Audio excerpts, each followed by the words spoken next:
जब हम किसी को देखते हैं तब हम 3 प्रकार से देखते हैं, जिसमें से पहला है जब हम किसी व्यक्ति को देखते हैं तब मात्रा हम व्यक्ति को ही देखते हैं,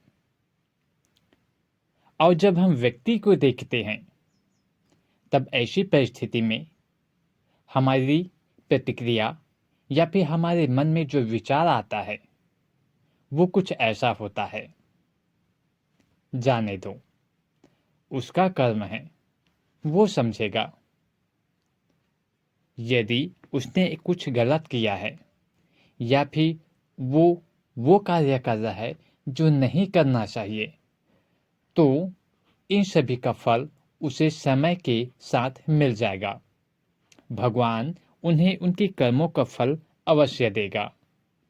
बस यहीं तक हमारी विचारधारा होती है, अथवा हमारी प्रतिक्रिया बस इतना ही होता है जब हम किसी व्यक्ति विशेष को देखते हैं। तो अर्थात जब हम व्यक्ति को देखते हैं तो बस इतना ही हम सोचते हैं या कहते हैं।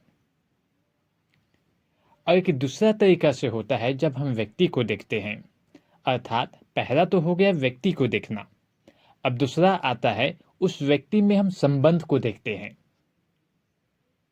व्यक्ति में हम अपना संबंध देखते हैं, अर्थात वो व्यक्ति जो गलत कर रहा है, हो सकता है वो पिता हो सकता है वो भाई हो सकता है वो माँ हो सकता है परिवार का कोई अन्य सदस्य हो। तब ऐसी परिस्थिति में हम संबंध को देखते हैं, और जब हम संबंधों को देखते हैं तब हमारे मन में विचार आता है या हमारी जो प्रतिक्रिया होती है वो कुछ ऐसा होता है कि हम उन्हें बचाने की कोशिश करते हैं। बचाने की कोशिश मतलब ये हुआ, जब वो गलत कर रहा है तो हम कानून से उन्हें बचाने की कोशिश करते हैं, हम उन्हें समाज से बचाने की कोशिश करते हैं, या फिर ईश्वर से प्रार्थना करते हैं कि हे ईश्वर, इनसे गलती हो गई, इन्हें क्षमादान करें। कुछ ऐसा हमारा विचार होता है या फिर कुछ ऐसा हमारा अपना प्रतिक्रिया होता है। हम अपनों को बचाने की कोशिश करते हैं। हम कभी नहीं चाहते कि उन्हें कर्मों का प्रतिफल उन्हें मिलना चाहिए। हम बस यही विचार करते हैं कि उसने जो कुछ भी कर्म किया है, वो मेरा पिता हो या भाई हो, उन्हें उनके कर्मों के लिए क्षमा किया जाए। ये हम सोचते हैं, यही हमारी प्रतिक्रिया होती है। तो पहला ये हुआ कि हम व्यक्ति को देखते हैं तो हम कहते हैं कि भगवान उसका फल उन्हें देगा, और जब हम संबंधों को देखते हैं तब हम भगवान से प्रार्थना करते हैं कि हे भगवान, उनके कर्मों का फल उन्हें मत दीजिए, उन्हें क्षमा कीजिए। और तीसरा दृष्टिकोण होता है व्यक्ति के पाप को देखना।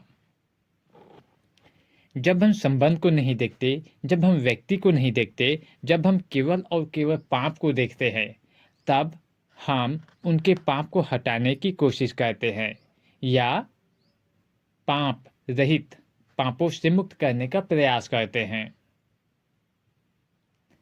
उदाहरण के लिए महाभारत की वो घटना ले लीजिए। जब अर्जुन कुरुक्षेत्र में जाता है तब उन्हें 3 तरह से दिखाई देता है। पहला व्यक्ति, दूसरा संबंध और तीसरा पाप। लेकिन जब व्यक्ति और संबंध को देखता है तब वह पाप को देख नहीं पाता, और जब वो पाप को देख नहीं पाता, इसीलिए वो कहता है कि ये तो मेरे अपने हैं, ये इनसे तो मेरा ये संबंध है। और बस जैसे उन्हें संबंध दिखाई देता है तो उन्हें के वो सोचता है कि हे श्री कृष्ण, यदि इसने कुछ ऐसा कार्य किया है जो नहीं करना चाहिए, तो इनकी सजा या उनके कर्मों का फल भगवान देगा, नियति देगी। इसमें भला मुझे दखलअंदाज करने की क्या ज़रूरत? उन्हें उनके हालातों पे मुझे छोड़ देना चाहिए, मुझे तो संन्यास ले लेना चाहिए। ऐसा कुछ अर्जुन कहते हैं श्री कृष्ण से। तब वो श्री कृष्ण अर्जुन को समझाते हैं कि आप वहाँ पर संबंध मत देखिए, व्यक्ति मत देखिए, आप उनका पाप देखिए और अपने धर्म का पालन कीजिए। कहने का मतलब बस इतना ही है, जब व्यक्ति किसी को देखता है तब तीन तरह से देखता है। पहला व्यक्ति को देखता है, या फिर व्यक्ति के साथ संबंध को देखता है, अथवा पाप को देखता है। और जब पाप को देखते हैं तब वो पाप को हटाने का प्रयास करता है। और जब वो पाप को नहीं देख पाता तब संबंध और व्यक्ति को देखता है। और जब संबंध और व्यक्ति को देखता है तब मनुष्य को भगवत गीता की आवश्यकता होती है। यदि मनुष्य पाप को देख ले तो शायद भगवत गीता की आवश्यकता नहीं होगी, लेकिन जब वो पाप को नहीं, संबंध को देखता है, तब वहां पर हमें भगवत गीता की आवश्यकता होती है।